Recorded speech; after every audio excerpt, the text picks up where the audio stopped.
Hello everyone, this is Urvi and welcome to another video by PW skills. आज के lecture में हम एक नया कॉन्सेप्ट करने जा रहे हैं जो कि है फंक्शंस। फंक्शंस को मैंने थोड़ा सा मेंशन किया था अपने पिछली वीडियोस में, लेकिन आज की वीडियो में हम इसमें डिटेल में देखने वाले हैं कि फंक्शंस होते क्या हैं, ये क्यों इंपॉर्टेंट है सी प्लस प्लस में। उसके बाद हम देखेंगे कि फंक्शंस को डिक्लेयर कैसे किया जाता है और किसी भी फंक्शन को कॉल कैसे करते हैं। एंड ऑब्वियसली हम इस पे कुछ प्रोग्राम भी लिखेंगे ताकि आपको अच्छे से समझ में आ जाए कि इसको कोड में आप कैसे लिख सकते हैं। एंड आगे के लेक्चर्स में हम फंक्शंस पे काफी सारे क्वेश्चंस प्रैक्टिस कर रहे होंगे ताकि आपको पूरा कॉन्सेप्ट जो है वो क्लियर हो जाए। तो स्टार्ट करते हैं। सबसे पहले सी प्लस प्लस में फंक्शंस होते क्या है।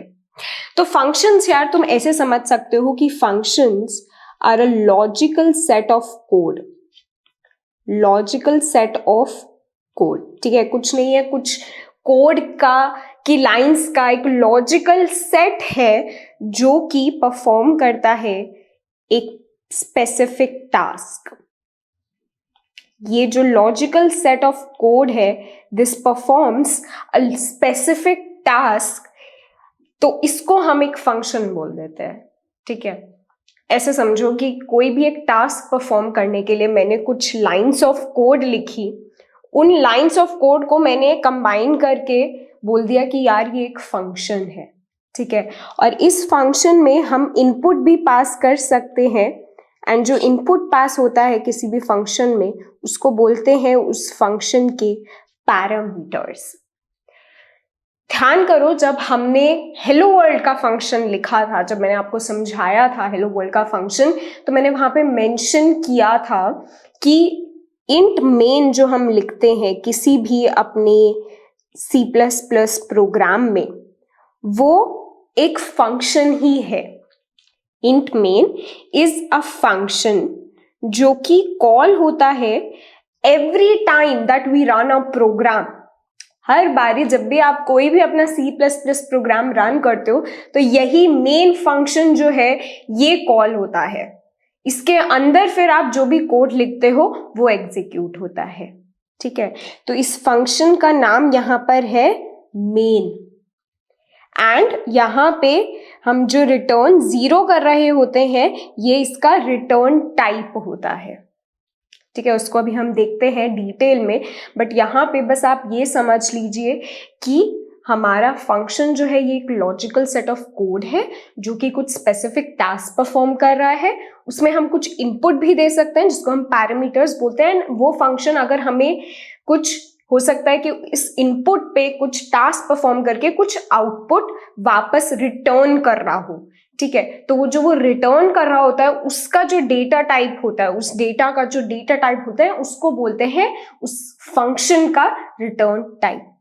किसी भी प्रोग्राम में सी प्लस प्लस के प्रोग्राम को आप एक फंक्शन की तरह देख सकते हैं जहां पे हम इनपुट देते हैं यूजिंग CIN, राइट, एंड हम वो कुछ जो प्रोग्राम है कुछ उस पे टास्क परफॉर्म करता है एंड देन हमें आउटपुट दे देता है यूजिंग Cout, राइट। तो फंक्शंस जो है ये होते हैं सी प्लस प्लस में। अब ये फंक्शंस इंपॉर्टेंट क्यों है सी प्लस प्लस में, इसके कुछ रीजंस है। सबसे पहला ये समझो कि सपोज मेरे को 2 नंबर को ऐड करना है। ठीक है, अब ये कुछ स्पेसिफिक टास्क है जो मुझे परफॉर्म करना है 2 इंटीजर्स पे, तो उसके लिए मैंने एक फंक्शन बना दिया ऐड, और मैं बोल रही हूं कि इस फंक्शन में तुम कोई भी 2 इंटीजर्स भेजो और ये फंक्शन जो है तुम्हें उनका सम रिटर्न कर देगा। ठीक है, अब किसी प्रोग्राम में सपोज तुम्हें ए और बी का सम वेरिएबल्स ए और बी का सम चाहिए। ठीक है, तो तुम इस फंक्शन को यूज कर सकते हो।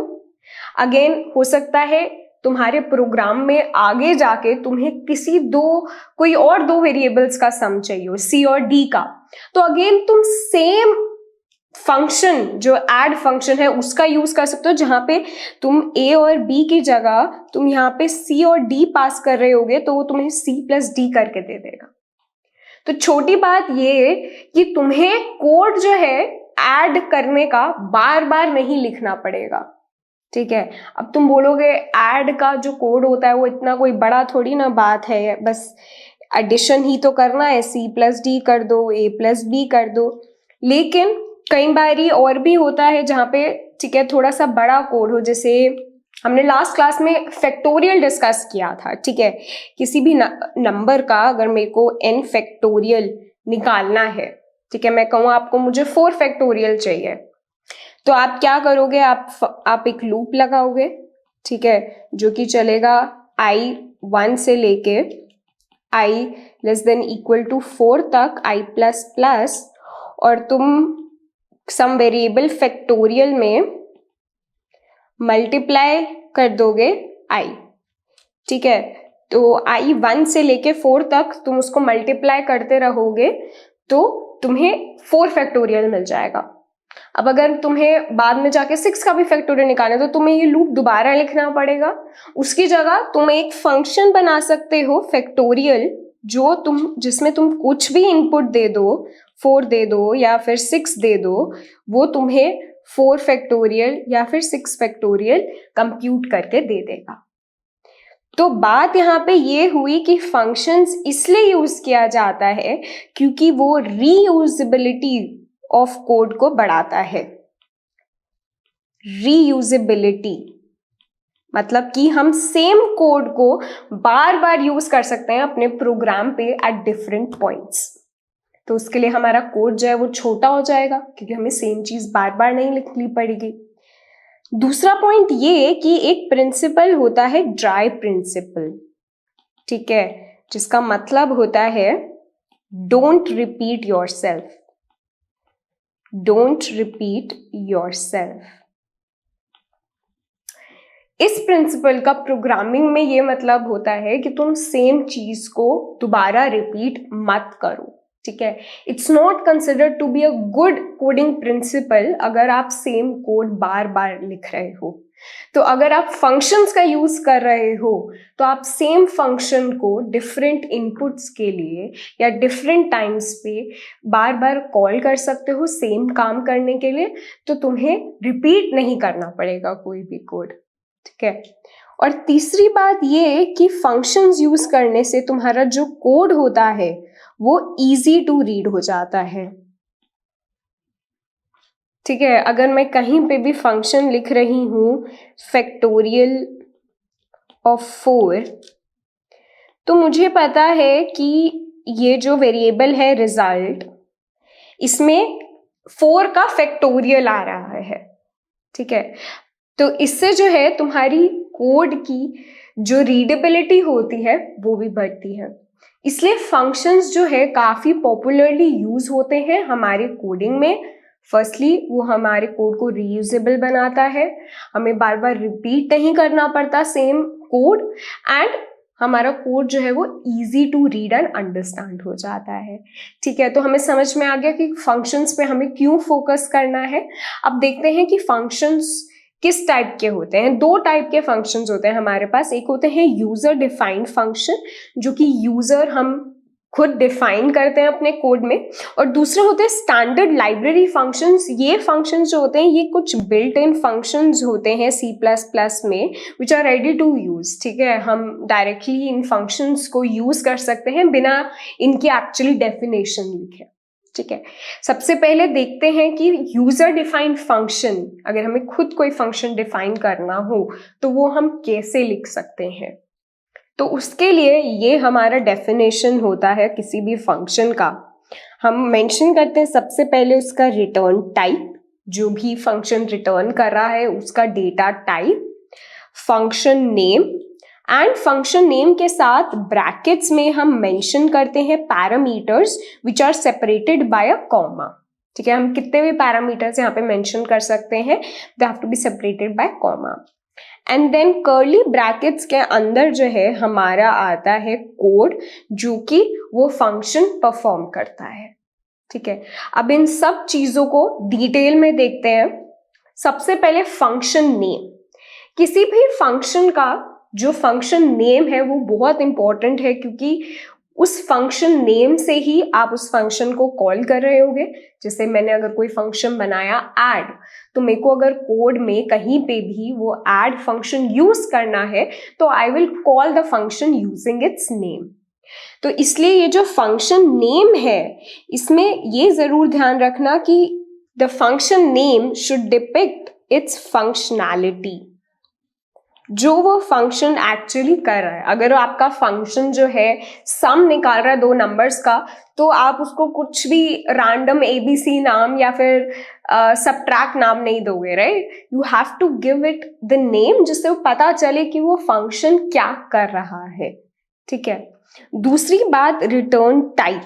रिटर्न टाइप जैसे मैंने बोला, हमारा फंक्शन हो सकता है कि हमें कुछ टास्क परफॉर्म करके कुछ आउटपुट रिटर्न कर रहा हो, ठीक है। जैसे हमारा मेन फंक्शन जो है, हम उसके एंड में लिखते हैं रिटर्न 0, है ना। मेन फंक्शन में लिखते हैं हम रिटर्न 0, जिससे हमारे कंपाइलर को पता चल जाता है कि our program has ended here. ऐसे ही किसी भी फंक्शन में आप कुछ भी रिटर्न कर सकते हो, जैसे कि एडिशन वाले फंक्शन में you can return sum, where sum is the sum of जो भी हमारे इनपुट है, ठीक है। तो sum जो यहाँ पे हम रिटर्न कर रहे हैं, इसका कुछ डेटा टाइप होगा, राइट? यहाँ पे in our case it would be integer, so we have to mention the return type in the function definition, ठीक है। रिटर्न 0 जब हम लिखते हैं हमारे int मेन फंक्शन में, तो यहाँ पे हम int यहाँ पे इसलिए लिखते हैं क्योंकि हम यहाँ पे रिटर्न 0 कर रहे हैं, 0 इज इंटीजर, तो यहाँ पे ये रिटर्न टाइप इंटीजर आ गया। सिमिलरली एडिशन वाले फंक्शन में अगर हम दो इंटीजर्स का सम ले रहे हैं, तो हमारा डेटा टाइप जो होगा, वो रिटर्न टाइप जो होगा वो इंटीजर हो जाएगा। अब सपोज ये भी हो सकता है कि हमारा फंक्शन जो है वो कुछ भी रिटर्न ना कर रहा हो, ठीक है। जैसे सपोज मैंने एक फंक्शन लिखा प्रिंट, ठीक है, जो कि प्रिंट करेगा, ठीक है। आप कोई भी उसको नंबर दे दो, इंट नम दे दो, और वो उस नम को प्रिंट कर देगा। अब इस फंक्शन का रिटर्न टाइप क्या होगा, क्योंकि हम यहाँ पे रिटर्न तो कुछ नहीं कर रहे हैं, तो यहाँ पे जो हमारा रिटर्न टाइप होगा वो होगा void, एंड यहाँ पे हम सिर्फ लिखेंगे रिटर्न, ठीक है। रिटर्न लिखना जरूरी है क्योंकि रिटर्न से पता चलेगा कि ये फंक्शन का जो इम्प्लीमेंटेशन है ये खत्म हो गया है, the function has ended here. And void से हमें ये पता चल जाएगा कि ये वाला फंक्शन जो है ये कुछ नहीं हमें रिटर्न कर रहा है, ठीक है। तो यहाँ पे हमारा जो भी रिटर्न हो रहा है उसका रिटर्न टाइप आपको मेंशन करना जरूरी है डेफिनेशन में। थर्ड आते हैं पैरामीटर्स पे। तो मैंने आपको बताया कि जो भी हमारा फंक्शन है उसके बाद आप ब्रैकेट्स में पैरामीटर्स जो है वो मेंशन कर सकते हो। अब ये जो पैरामीटर्स हैं ये कितने भी हो सकते हैं, बट यहाँ पे ये कॉमा से सेपरेटेड है। और दूसरी बात, ये जो पैरामीटर्स हैं इनके साथ तुम्हें इनका भी डेटा टाइप मेंशन करना पड़ेगा, ठीक है। जैसे अगर मैं फंक्शन बना रही हूँ ऐड, और यहाँ पे मेरे को इनपुट लेना है दो इंटीजर्स, तो पैरामीटर्स में मैं बोलूंगी int num1 and int num2, और इसका रिटर्न टाइप क्या होगा, int होगा, ठीक है। तो ये मेरी फंक्शन डेफिनेशन हो जाएगी फॉर अ ऐड फंक्शन। तो यहाँ पे पैरामीटर्स के साथ मेरे को उनका डेटा टाइप मेंशन करना जरूरी है। अब ये क्यों जरूरी है, तुम्हारे जो पैरामीटर्स है उनका डेटा टाइप, यहाँ पे इसलिए, और भी रीजन है इसका, बट ये इसलिए भी जरूरी है क्योंकि this allows you to have multiple functions with the same name but different parameters, ठीक है। इसका मतलब क्या हुआ कि अगर मैं एक फंक्शन बना रही हूँ ऐड, जिसमें पहले तो मैंने एक फंक्शन बनाया जिसमें मैं दो इंटीजर्स जो है वो एज पैरामीटर ले रही हूँ। मैं एक और फंक्शन बना सकती हूँ int add सेम नेम से, जो कि 3 पैरामीटर्स ले रहा हूँ, int num1, int num2 और int num3, even that is allowed. इसके अलावा I can also have another function with the same name, जहाँ पे मैं int की जगह फ्लोट नंबर्स को ऐड कर रही हूँ, फ्लोट num2। ठीक है, तो ये सेम नेम के फंक्शंस मैं डिफाइन कर सकती हूँ and according to what is the parameter that I am passing. जब मैं इन फंक्शंस को कॉल कर रही होंगी तो इन फंक्शन में जो भी मैं पैरामीटर पास कर रही होंगी उस हिसाब से वो फंक्शन कॉल होगा। ठीक है, अगर मैं 2 पैरामीटर्स पास कर रही हूँ तो ये वाला फंक्शन कॉल होगा, अगर मैं 3 इंटीजर्स पास कर रही हूँ तो ये वाला फंक्शन कॉल होगा, और अगर मैं 2 फ्लोटिंग नंबर्स पास कर रही हूँ तो ये वाला फंक्शन कॉल होगा। ठीक है, और ये अभी हम कोड में भी करके देखेंगे, वेरीफाई करेंगे कि मैं सच बोल रही हूँ या नहीं। बट पैरामीटर्स का इसलिए यहाँ पे डेटा टाइप तुम्हें मेंशन करना जरूरी है। फोर्थ बात आती है फंक्शन बॉडी। ये तुम्हें पता है, जो भी हमारा फंक्शन डेफिनेशन है उसके बाद तुम कर्ली ब्रैकेट्स के अंदर अपना कोड लिखते हो, जिसमें तुम लिखते हो जो भी तुम्हारा फंक्शन टास्क परफॉर्म कर रहा है। ठीक है, एंड एट द एंड तुम्हें जो भी रिटर्न करना है उस फंक्शन से वो तुम रिटर्न कर देते हो। ठीक है, this could be integer, this could be a character, this could be void. तो अब बढ़ते हैं कि किसी भी फंक्शन को अगर मुझे कॉल करना है तो वो कैसे करूंगी। मैंने एक फंक्शन बना लिया ऐड का, जिसमें 2 मैंने पैरामीटर्स डिफाइन कर दिए कि वो 2 इंटीजर्स जो है वो एज इनपुट ले रहा है फंक्शन, उनको ऐड करके और उनका सम जो है रिटर्न कर रहा है। अब इस फंक्शन को मैं कॉल कैसे करूंगी। कोई भी फंक्शन जो तुम्हें कॉल करना है वो तुम कॉल करोगे मेन फंक्शन के अंदर से। ठीक है, तुम किसी और फंक्शन से किसी और फंक्शन को भी कॉल कर सकते हो, लेकिन अगर तुमने किसी फंक्शन को बस डिफाइन कर दिया है, जैसे कि तुमने एडिशन फंक्शन को डिफाइन कर दिया है और उस फंक्शन को तुम मेन में से कॉल नहीं कर रहे हो या किसी और फंक्शन से कॉल नहीं कर रहे हो जो कि मेन में डिफाइंड हो, तो वो फंक्शन कभी कॉल ही नहीं होगा। क्यों? क्योंकि main function is the main function जो कि हमारा कंपाइलर जो है एग्जीक्यूट करता है जब भी हम अपने कोड को रन करते हैं। ठीक है, दूसरी बात ये कि हमारा फंक्शन जो है वो हमेशा मेन फंक्शन के ऊपर डिफाइंड होना चाहिए। ठीक है, तो अगर मैंने एक फंक्शन बनाया int add जो कि 2 नंबर्स ले रहा है num1 एंड num2। ठीक है, and this is doing some addition and returning. ठीक है, उसका कोड मैं अभी यहाँ पे नहीं लिख रही हूँ। तो ये फंक्शन जो है ये int main के ऊपर डिफाइन होना चाहिए so that I can call this function. अगर मैं इस फंक्शन को नीचे डिफाइन कर दूंगी अपने मेन फंक्शन के तो वो एरर थ्रो करेगा। ठीक है, अब अगर int main के अंदर से मुझे ये ऐड फंक्शन कॉल करना है तो मैं उसको कैसे करूंगी, ऐड एंड जो भी इसके अंदर मेरे को पैरामीटर्स पास करने हैं, सपोज मैंने 2 और 3 पास कर दिया, ऐड पैरेंथेसिस, और अगर पैरेंथेसिस के अंदर तुम्हारे अगर कोई भी पैरामीटर्स हैं तो वो जाएंगे। अब अगेन ये जो ऐड फंक्शन है ये हमें कुछ रिटर्न कर रहा है ना, कुछ रिटर्न कर रहा है इनपुट, इन दोनों को सम करके, तो वो भी हमें एक वेरिएबल में लेने पड़ेंगे। int sum is equal to add 2 3। ठीक है, या तो हम इसके आउटपुट को सीधा प्रिंट करवा सकते हैं या फिर हम किसी और वेरिएबल में इसके आउटपुट को स्टोर करके और फिर प्रिंट करवा सकते हैं। बट ध्यान रखने वाली ये बात है कि function should be defined above the main function.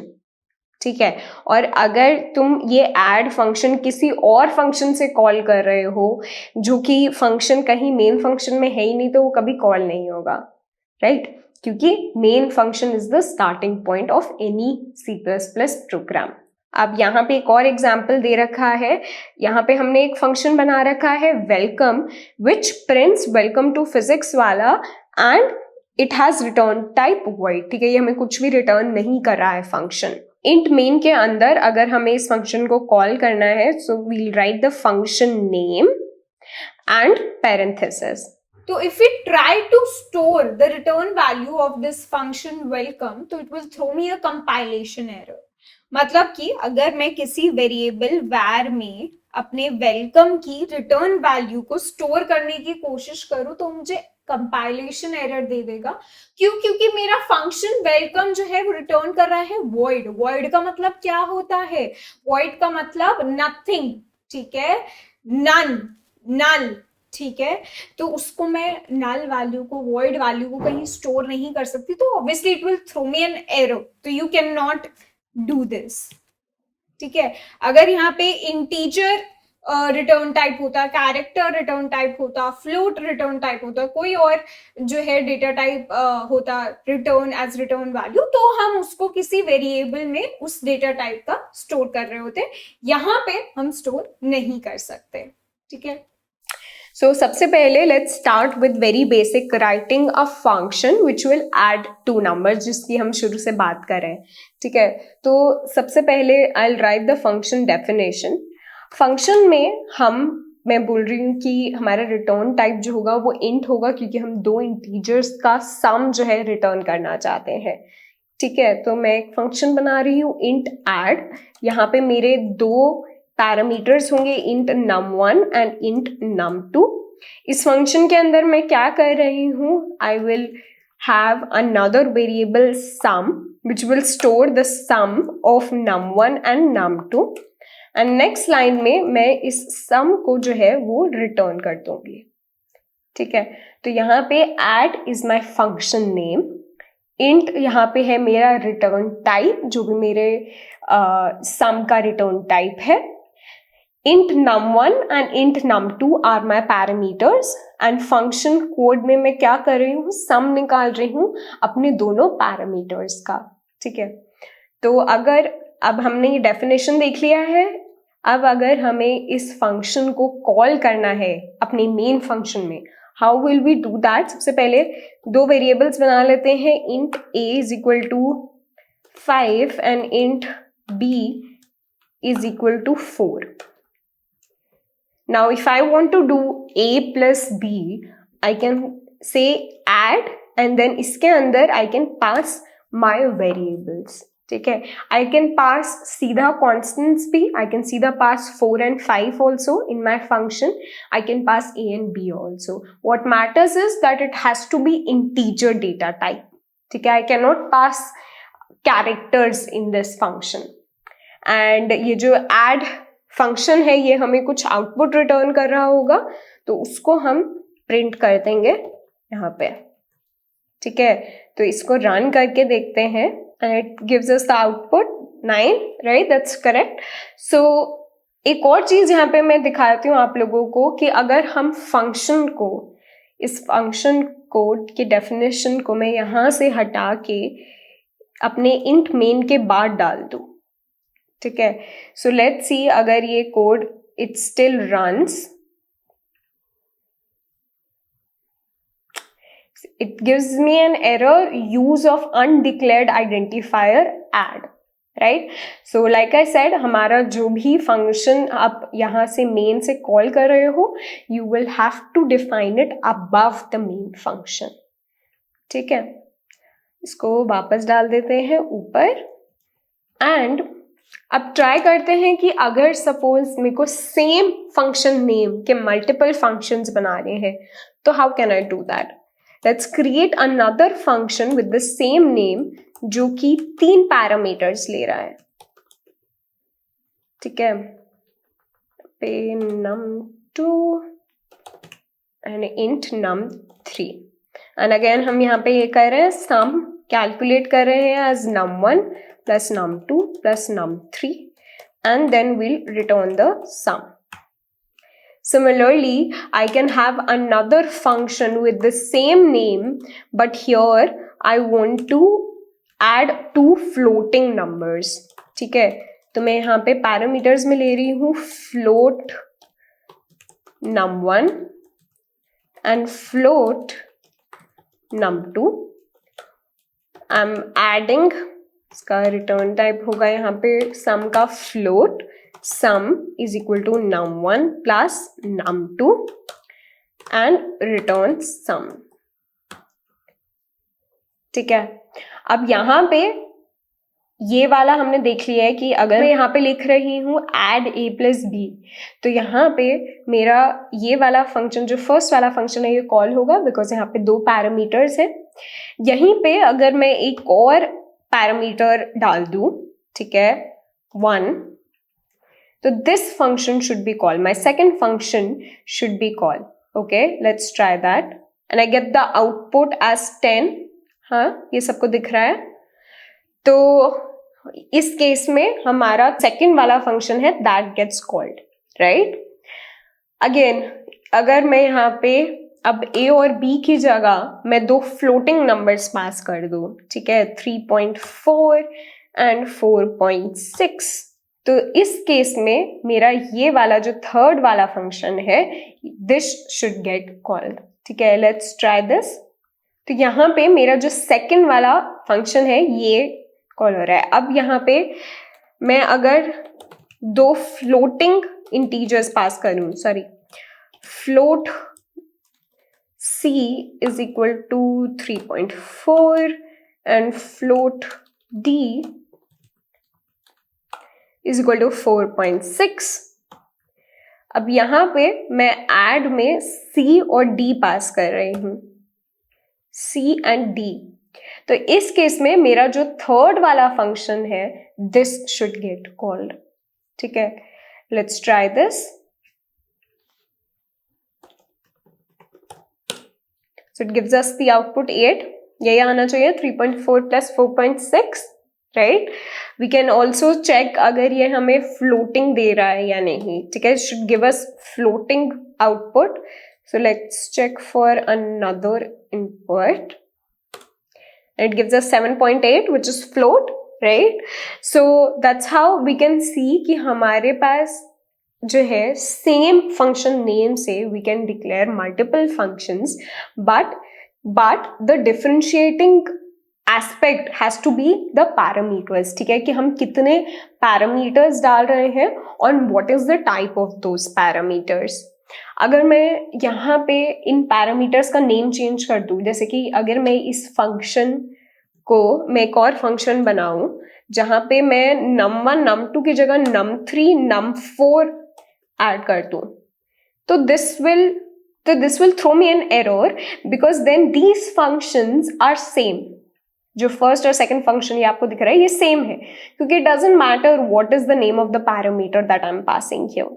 ठीक है, सिमिलरली अगर मैं सिर्फ मेरा जो रिटर्न टाइप है सिर्फ उसमें चेंज कर रही हूं, तो again that will also not be a differentiating factor. ठीक है, जो डिफरेंशिएटिंग फैक्टर होगा मेरे फंक्शंस में वो होगा कि कितने पैरामीटर्स मैं पास कर रही हूँ, what is the data type of those parameters. ठीक है, तो अब बढ़ते हैं आगे फंक्शन प्रोटोटाइप पे। अब मैंने आपको ये बताया है कि फंक्शन की जो डेफिनेशन है वो अगर तुम इंट मेन फंक्शन में उसको कॉल कर रहे हो तो it has to be int main के ऊपर। जिस भी फंक्शन से तुम किसी और फंक्शन को कॉल कर रहे हो तो उस फंक्शन के ऊपर डिफाइन होना चाहिए। ठीक है, जैसे सपोज अगर मैंने इंट ऐड फंक्शन में मैंने एक और फंक्शन जो है कॉल कर रही हूं मैं प्रिंट फंक्शन, जो कि num1 को प्रिंट कर रहा है, तो ये जो प्रिंट फंक्शन है ये मेरे ऐड फंक्शन के ऊपर डिफाइन होना चाहिए। ठीक है, and so on. But if you don't want to do that, या you can't do that, you can't define the function above the function from where you are calling it, तो उसका एक तरीका होता है by mentioning the function prototype। ठीक है, तो फॉर एग्जाम्पल मेरे पास int main फंक्शन है एंड मुझे जो int add वाला फंक्शन है मेरा वो मुझे अपने int main फंक्शन के बाद डिफाइन करना है। तो उसके लिए एंड int main फंक्शन के अंदर मुझे कॉल करना है अपना add फंक्शन, लेकिन मैं इसको अपने int main फंक्शन के बाद डिफाइन करना चाहती हूँ, तो उसके लिए you have to add a prototype of the function. And what I will do is I will just mention the return type, the function name and जो डेटा टाइप होगा ऑफ द पैरामीटर्स वो। ठीक है, so this is a function prototype. जो मेरा add function है उसका prototype है, जो कि मैं मेंशन कर रही हूँ अपने मेन फंक्शन के ऊपर ही, क्योंकि मैं उसको वहाँ पे डिफाइन नहीं करना चाहती, मैं उसको डिफाइन करना चाहती हूँ मेन फंक्शन के बाद, जहाँ पे मैं कॉल कर रही हूँ अपने फंक्शन को। फंक्शन कॉल के बाद मैं अपने फंक्शन को डिफाइन करना चाहती हूँ, तो उससे पहले मेरे को उसका प्रोटोटाइप जरूर देना पड़ेगा। ठीक है, ये करके देखना आप लोग खुद कोड में, by mentioning the prototype, function prototype above the function call and defining the function below the function call। ठीक है, हम आगे बढ़ते हैं। अभी नेक्स्ट टॉपिक जो है वो है स्टैंडर्ड लाइब्रेरी फंक्शंस। तो मैंने आपको बताया था कि C++ में कुछ बिल्ट इन फंक्शंस होते हैं which are ready to use for you, and some of those are given here। First of all, there is a power a, b function and this a square root a function. तो यहाँ पे तुम्हें name से पता चल रहा होगा, this function calculates a raise to power b and this function gives you square root of a।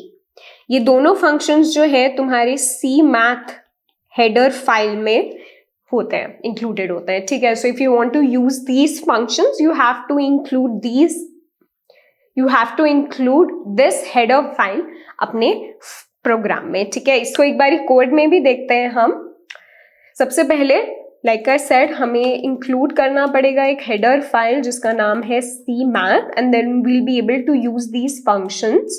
तो let's use both of these functions, POW power and यहाँ पे हम 2⁻³ करके देखते हैं क्या आउटपुट आता है।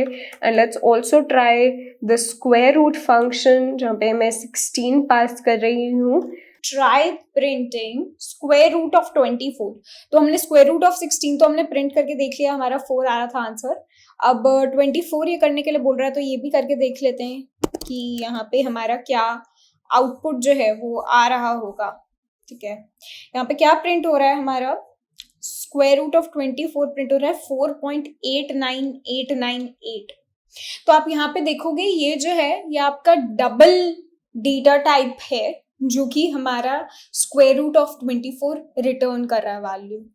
ठीक है, तो ये जो फंक्शन है square root, it takes input also double and it gives output also as double data type का। अगर मैं ये जो स्क्वायर रूट ऑफ 24 है ये किसी इंटीजर डेटा टाइप में स्टोर कर रही थी, जैसे कि अगर मैं लिख रही होती कि int answer is equal to square root of 24। अब अगर मैं आंसर को प्रिंट करूंगी तो वो मुझे 4 देगा। ठीक है, क्योंकि यहाँ पे जो ये डबल वैल्यू रिटर्न कर रहा है वो उसको इंटीजर में कन्वर्ट कर रहा है, क्योंकि हम उसको इंटीजर वेरिएबल में स्टोर कर रहे हैं। ठीक है, लेकिन अगर मैं यहाँ पर लिखूं int double answer is equal to square root of 24, तो यहाँ पे मुझे जो डबल वैल्यू है जो कि 4.89898 है वो प्रिंट हो रही होगी। ठीक है, तो यहाँ पे मैंने ये आपको प्रिंट करवाया था दिखाने के लिए कि ये जो फंक्शन है ये एक्चुअली डबल वैल्यू ही रिटर्न करता है। इसको आप इंटीजर वेरिएबल में अगर स्टोर करोगे तो आपको वो एज इंटीजर जो है कन्वर्ट कर देगा। देखिए यहाँ पे, सॉरी यहाँ पे मैंने इसको इंटीजर ही रखा, ये डबल करना था। ठीक है, दोबारा प्रिंट करते हैं। ठीक है, तो यहाँ पे क्योंकि इंटीजर अगर वेरिएबल में आप उसकी वैल्यू को स्टोर करोगे तो आपको इंटीजर ही जो है वो प्रिंट हो रहा होगा यहाँ पे, जो कि 4.89898 को वो 4 प्रिंट कर रहा है। एंड अगर आप डबल डेटा टाइप में उसकी वैल्यू को स्टोर करोगे तो आपको डबल वैल्यू जो है वो प्रिंट हो रही होगी। ठीक है, तो ये यहाँ पे स्क्वायर रूट फंक्शन के बारे में आपको बस ये बताना था। And let's move forward. अब यहाँ पर हमारा एक MCQ है। अब ये देखते हैं question, where we have to tell the output of the following code। ठीक है, तो इस कोड में क्या हो रहा है, हमने एक फंक्शन डिफाइन किया है सम, जो कि दो पैरामीटर्स ले रहा है x और y of integer data type and it is printing x plus y. ठीक है, यहाँ पे रिटर्न जो है वो नहीं कर रहा है sum, the return type is void, but it is directly printing the sum. ठीक है, एंड इस फंक्शन को हम यहाँ पे कॉल कर रहे हैं अपने मेन फंक्शन में, जहाँ पे हम पास कर रहे हैं p एंड 32। तो p क्या है, 10 है एंड 32। तो यहाँ पे प्रिंट क्या हो जाएगा, 10 प्लस 32, 42 वैल्यू जो है हमारी इस फंक्शन में प्रिंट हो जाएगी। ठीक है, so that is all for today's lecture. Next lecture में हम और टॉपिक्स कर रहे होंगे फंक्शन से रिलेटेड, जैसे कि स्कोप ऑफ वेरिएबल्स क्या होता है when it comes to functions and in general in C++, function में call by value and call by reference क्या होता है, जो कि काफ़ी इंपॉर्टेंट टॉपिक्स हैं, इसमें काफ़ी बच्चों को कन्फ्यूजन रहता है, एंड डिफ़ॉल्ट पैरामीटर वैल्यू, ये सब कुछ नीज टॉपिक्स हैं फंक्शन के बारे में जो कि हम डिस्कस कर रहे होंगे। कुछ भी टॉपिक हम छोड़ने नहीं वाले हैं इस कोर्स में। Will cover everything A to Z and will specially focus on the fundamentals. तो आप लोग भी प्रैक्टिस करते रहिए, फंक्शन पे क्वेश्चंस कीजिए, डिस्क्रिप्शन में जो भी क्वेश्चंस दे रखे हैं extra, make sure you practice them, and जो होमवर्क दिया है वो करना मत भूलना। I will see you in the next lecture. Take care and good bye.